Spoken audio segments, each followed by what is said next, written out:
സമൂഹമാധ്യമത്തിൽ കഴിഞ്ഞ ദിവസം കണ്ട ഈ വീഡിയോ നിങ്ങളാരും മറന്നു കാണാൻ സാധ്യതയില്ല.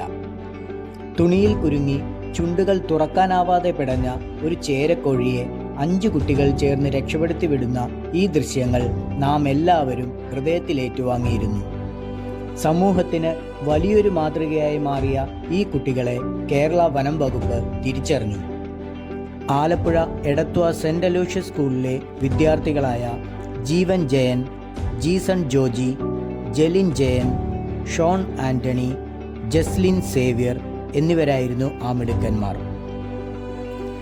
വന്യജീവി സംരക്ഷണത്തിൽ പുലർത്തിയ താൽപ്പര്യത്തിനും സമയോചിതമായ ഇടപെടലിനും ഇവരെ അഭിനന്ദിക്കുന്നതിനായി വനം വകുപ്പിനു വേണ്ടി ആലപ്പുഴ സാമൂഹിക വനവൽക്കരണ വിഭാഗം ACF, Chengannur range forest officer എന്നിവർ ഈ കുട്ടികൾക്ക് പ്രശംസാപത്രവും സമ്മാനങ്ങളും കൈമാറി.